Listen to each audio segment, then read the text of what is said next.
Ini tentang permasalahan setelah mandi junub, ya, baik itu karena janabah, ya, atau karena datang bulan, atau karena nifas, gitu kan. Nah, lalu mandi angkat hadas besar. Nah, di sini setelah mandi angkat hadas besar itu, apakah kita harus berwudu kembali? Nah, Imam Nawawi rahimahullahu taala di sini menjelaskan dalam permasalahan setidaknya ada 4 pendapat di situ tentang apakah kita harus berwudu kembali atau tidak setelah kita mandi angkat hadas besar tadi, ya.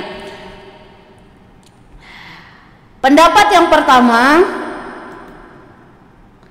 dari kalangan ulama madhab Syafi'i berpendapat kalau seorang wanita itu junub, artinya berhadas besar, lalu dalam waktu yang bersamaan dia juga sedang berhadas kecil, maka tidak butuh wudu lagi setelah mandi, ya.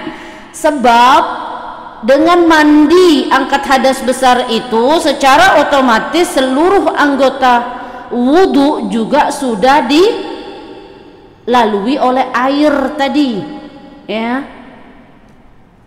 Hal ini dikuatkan dengan hadis Rasulullah SAW, hadis Abu Daud di sini. An Aisyah qalat, kana Rasulullah sallallahu alaihi wasallam yaghtasilu yusalli rak'ataini wa salatal ghadati wa la arahu yuhdithu wudu'an ba'dal ghusli. Ini dari Aisyah radhiyallahu ta'ala anha. Beliau berkata bahwa Rasulullah SAW itu mandi, ya, lalu beliau sholat 2 rakaat. Dan kata Siti Aisyah radhiyallahu ta'ala anha, beliau tidak melihat Rasulullah SAW itu berwudu setelah mandi itu. Nah, hal ini juga berlaku baik dalam aktivitas mandi itu sudah ada wudunya atau tidak ada sama sekali, ya. Maka dalam pendapat mazhab Syafi'i, ya, ulama mazhab Syafi'i, dan ini pendapatnya yang pertama, bahwa kalau setelah mandi angkat hadas besar, ya, lalu dalam waktu bersamaan itu, ya, walaupun dia sedang berhadas kecil, maka tidak harus mandi, maksudnya maka dia tidak harus berwudu kembali, ya, tidak ada kewajiban untuk berwudu lagi, gitu. Nah, Imam Nawawi rahimahullahu taala, salah satu ulama juga dari kalangan mazhab Syafi'i, mengatakan di dalam kitab Al-Majmu', walianna ghusla yarfa'u lahadatsal akbar fal asghara, dan karena mandi itu dapat mengangkat hadas besar, maka hadas kecil pun tentu lebih bisa untuk terangkat saat itu, ya. Karena dengan mandi angkat hadas besar itu, maka sekaligus hadas kecilnya juga tercover di situ, terangkat. Maka itulah pendapat yang pertama ini mengatakan tidak wajib berwudu kembali. Hal ini juga disebutkan di dalam Al-Mawsu'ah Al-Fiqhiyah Al-Quwaitiyah. Yurfa'ul hadatsul akbaru bil ghusla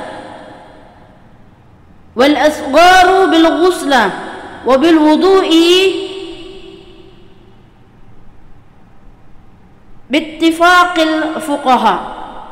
Hadas besar dapat diangkat dengan mandi, sedangkan hadas kecil dapat diangkat dengan mandi maupun dengan wudu, gitu maksudnya, ya.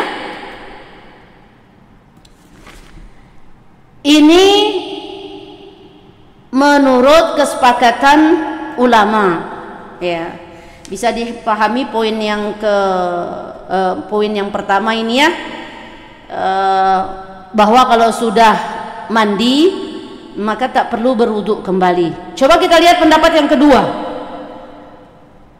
Pendapat kedua menilai bahwa walaupun sudah ada mandi, artinya sudah mandi, namun wudu tetap harus dilakukan agar dipastikan anggota tubuh yang harus terkena air wudu minimal terbasuh 2 kali. Nah, pendapat ini membolehkan wudu di awal mandi atau di akhir mandi. Pendapat yang ketiga mengatakan tetap harus melakukan wudu setelah mandi janabah itu, ya, namun dapat dilakukan di sela-sela ritual mandi janabah.